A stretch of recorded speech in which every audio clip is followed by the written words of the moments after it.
બાબા સાહેબ જ્યારે સંવિધાન સભામાં જે ડ્રાફ્ટિંગ કમિટી હતી એના ચેરમેન બન્યા, એ પછી જ્યારે 25 નવેમ્બરે એમણે જે ભાષણ આપ્યું છે ને એમાં એમણે કહ્યું છે કે આ બંધારણનો વિરોધ બે જગ્યાએથી થયો છે. એક તો મુસ્લિમ હતા જેમણે કર્યો.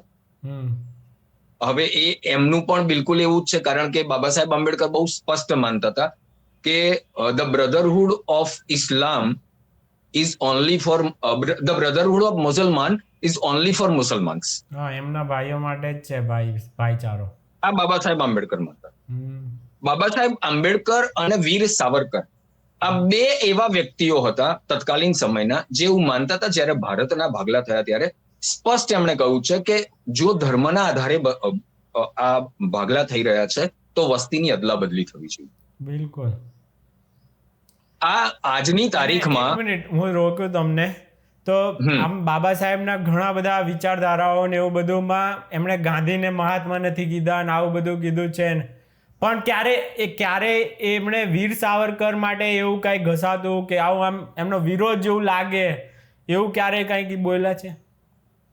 નહીં, મારા ધ્યાન પર નથી આવેલું. તો અત્યારે શું થાય છે આપણે જે જોઈએ છીએ કે અત્યારે આ બાબા સાહેબના જ વિચારધારા પર અમે ચાલીએ છીએ એવા ઝંડા જે ઉચકી અને પછી ચમચાગીરી કરતા હોય કોંગ્રેસના, તો એ લોકો છે ને વીર સાવરકરને ભયંકર આમ એનો વિરોધ કરતા હોય છે.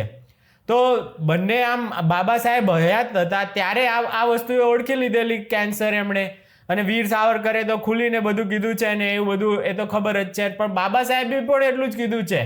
એ કોઈ આંબેડકરવાદી જે કોંગ્રેસની ને એના પટ્ટાઓ પહેરેલા છે એ લોકો આ વાત નથી સમજાવતા.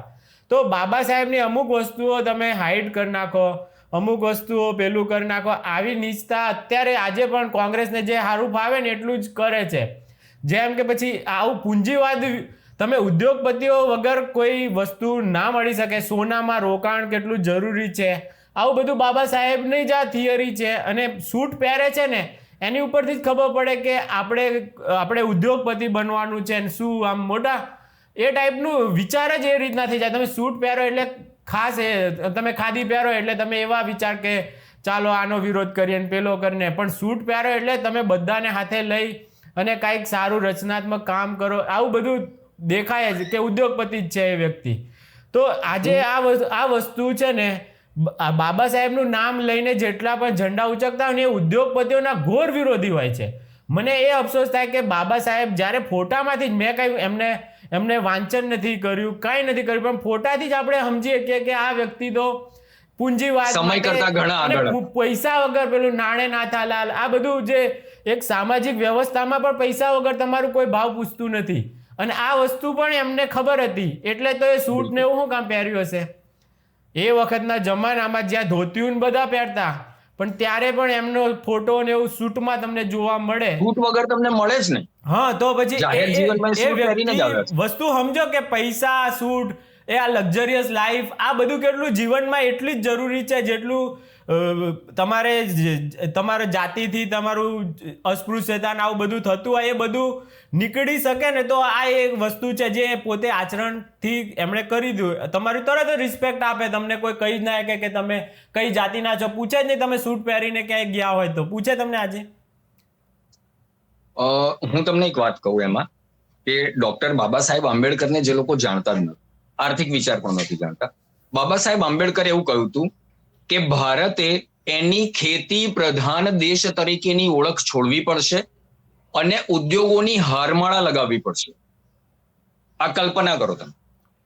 જે અત્યારે જે પ્રશ્ન 75 વર્ષ પછી આજે એ રસ્તે ચાલ્યા છીએ ત્યારે જે બાકી ખેતીવાળાની તો શું હાલત કોંગ્રેસના રાજથી લઈને અમારા દાદા એ બધા કરી છે, અમને ખબર જ છે કેવી હાલત કરી નાખેલી છે ખેતીની. આજ કોઈ એના છોકરાને એમ નથી કહેતું કે તું ખેતી કર, એટલે સમજી જાઓ કેટલી જરૂરી છે કે બાબા સાહેબે કીધેલું હોય એ વસ્તુ.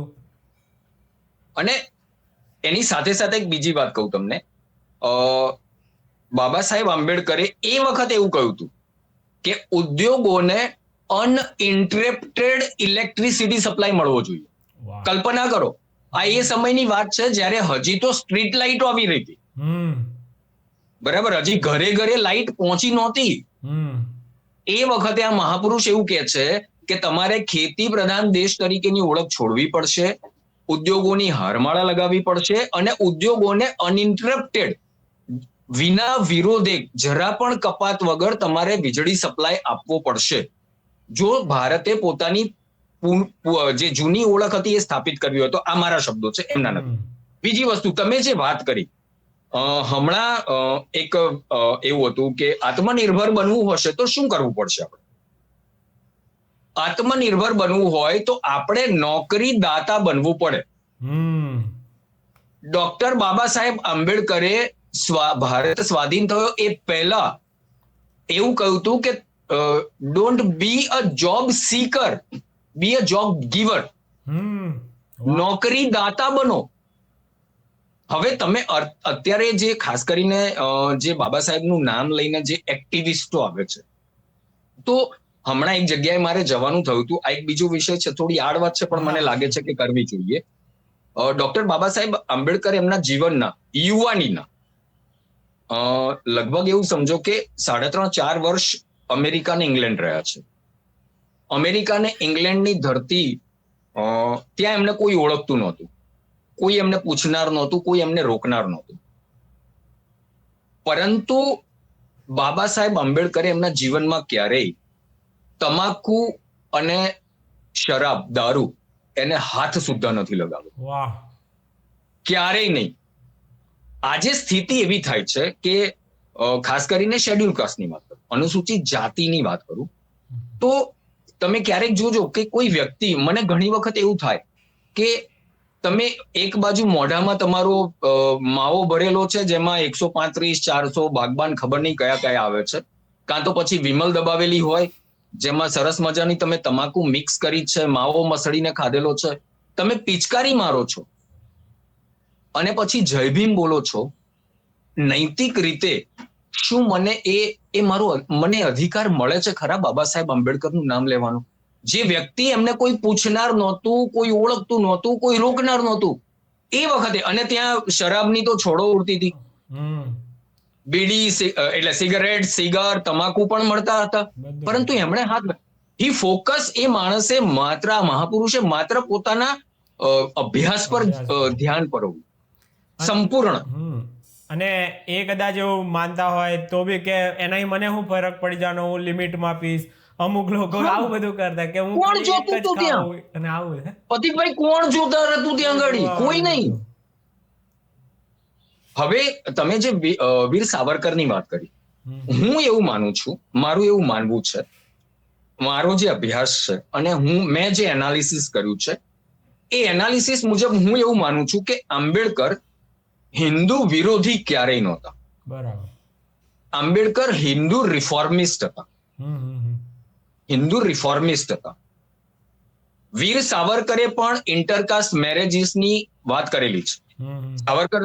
વીર સાવરકરને વાંચો તો વીર સાવરકરે 7 બેડીઓ, 7 શેકલ્સ એ લખ્યું છે, જેમાં એમણે એ વખતની સ્થિતિ એવી હતી કે દરિયો ઓળંગવાનો નહીં, ચોક્કસ લોકોને શાસ્ત્ર નહીં ભણાવવાના, ઇન્ટરકાસ્ટ મેરેજ ન થવા જોઈએ, અડવું નહીં જોઈએ, સહભોજન ન કરવું જોઈએ. આવી એમણે 9 પ્રકારની હિન્દુ ધર્મને બાંધતી બેડીઓ શોધી અને એમણે એવું કહ્યું હતું કે આ બેડીઓ આપણે તોડવી જોઈએ. બિલકુલ. આ બેડીઓ આપણે તોડી દેવી જોઈએ. બાબા સાહેબ આંબેડકરે એમાંની એક બેડીની વાત કરી, ઇન્ટરકાસ્ટ મેરેજની, કે આ આવશ્યક છે. રોટી અને બેટી, સહભોજન અને ઇન્ટરકાસ્ટ મેરેજ થવા. જાતિવાદ જો સમાજમાંથી, હિન્દુ સમાજમાંથી જાય તો એના તાત્કાલિક સમય એમને આ રસ્તા દેખાય. હવે મારું જે આકલન છે, શ્રીધર તિલક, તમને કદાચ નામ ખબર હોય તો, લોકમાન્ય તિલકના દીકરા હતા. બાબા સાહેબ આંબેડકરના ખૂબ સારા મિત્ર. જ્યારે શ્રીધર તિલકે આત્મહત્યા કરી ત્યારે બાબા સાહેબ આંબેડકરે શ્રદ્ધાંજલિ આપી છે. ત્યાં સુધી કહ્યું છે કે જેટલી પ્રસિદ્ધિ લોકમાન્યજીને મળી છે, બાલગંગાધરજીને મળી છે, એટલી શ્રીધરને મળી નથી. આટલા સારા સાવરકરે પતિત પાવન મંદિર બનાવેલું. એક વખતે બાબા સાહેબને એમણે બોલાવ્યા, પણ બાબા સાહેબ વકીલાત પણ કરતા. અને એમને કેસની સુનાવણી માટે તાત્કાલિક જવાનું થયું એટલે ન જઈ શક્યા. પણ બાબા સાહેબે જવાનું કહ્યું હતું. હવે અહીંયા તમે જુઓ કે બાબા સાહેબ અને સાવરકરના વિચારોમાં સામ્ય છે, પણ વિરોધ ક્યાં છે? તો કોંગ્રેસને સાવરકરથી વિરોધ છે, કોંગ્રેસને બાબા સાહેબથી વિરોધ છે. એટલે કોંગ્રેસની જે ઇકોસિસ્ટમ ઊભી થઈ ને તત્કાલીન સમયની જે ગોદી મીડિયા મેં આગળ કહી, જે કોંગ્રેસની ગોદીમાં જ બેઠેલી હતી, એમણે એ આખી ઇકોસિસ્ટમે બાબા સાહેબને હિન્દુ વિરોધી ચિતરવામાં કશું જ બાકી નથી. હું ફરીથી કહું છું, ડોક્ટર બાબા સાહેબ આંબેડકર હિન્દુ રિફોર્મિસ્ટ હતા. એ ઈચ્છતા હતા કે હિન્દુ મજબૂત થાય, આ દેશમાં જાતિથી ઉપર ઉઠીને મજબૂત થાય. એક વિષય આવશે અને આ બાબતમાં હું એવું કહું કે ડોક્ટર બાબા સાહેબ આંબેડકરે લગભગ 1936-34, મને વર્ષ યાદ નથી, પણ એવું કહ્યું હતું કે હું હિન્દુ તરીકે જન્મ્યો પણ હિન્દુ તરીકે મરીશ.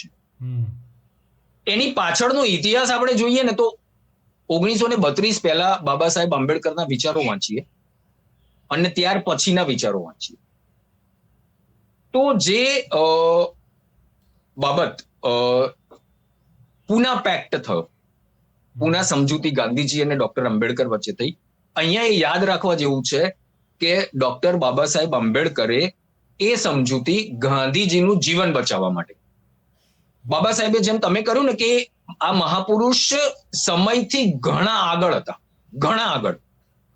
એ વિચારી શકતા હતા કે આજે મારા સમાજની અનુસૂચિત જાતિ સમાજની, કોંગ્રેસને અસ્પૃશ્યતા નિવારણ માટે કોઈ રસ નહોતો, એમણે લખ્યું છે. કોંગ્રેસને હિન્દુ સમાજ ફરીથી એક થાય એમાં કોઈ જ રસ નહોતો. કોંગ્રેસને સત્તામાં રસ હતો કોઈ પણ સંજોગોમાં. તો 1900 એ વખતે જ્યારે પૂના પેક્ટ વખતે ગાંધીજી અનશન કર્યા, એ વખતે બાબા સાહેબે જે સમજૂતી કરીને એની પાછળ કદાચ બાબા સાહેબ આંબેડકરનો વિચાર હશે કે આજે પણ મારા સમાજ પર આટલા અત્યાચાર થઈ રહ્યા છે, જો ગાંધીજી અત્યારે એમનું મૃત્યુ થશે તો મારો સમાજ જ્યાં સુધી અસ્તિત્વ ધરાવે છે ને ત્યાં સુધી ગાંધીજીના હત્યારા તરીકે એની ઓળખ આ લોકો ઊભી કરી દેશે. અને એનું હું તમને એની બિલકુલ એકદમ કેટલા સાચા હતા ને હું તમને કહું. 32માં બન્યું અને 1948 જ્યારે ગોડસે ગાંધીજીની હત્યા કરી એ પછી શું બન્યું છે? એમના જે હતા સાહેબ એમની મહારાષ્ટ્રમાં કારણ કે ગોડસે ચિત્તપાવન બ્રાહ્મણ હતા, મહારાષ્ટ્રમાં મતદાર યાદીમાંથી એડ્રેસો શોધી અને બ્રાહ્મણોની હત્યા કરવામાં આવી. આ એ લોકો હતા, આ એ લોકો હતા જે ગાંધીજી અહિંસાના પૂજારી હતા. એમના વિરોધ કરવા માટે થઈને આપણે હત્યાઓ કરી. અહીંયા એમાં એક વ્યક્તિ હતા ને વીર સાવરકરના નાના ભાઈ પણ, નાના ભાઈ જે ડોક્ટર હતા એમની પણ હત્યા કરી દીધી, સળગાવી દીધા. કલ્પના કરીએ કે હવે કલ્પના કરો કે 1932માં જો ગાંધીજી સાથે આ થયું હોત તો અનુસૂચિત સમાજની શું હાલત થઈ હોત, અનુસૂચિત જાતિના લોકોની શું હાલત કરી હોત.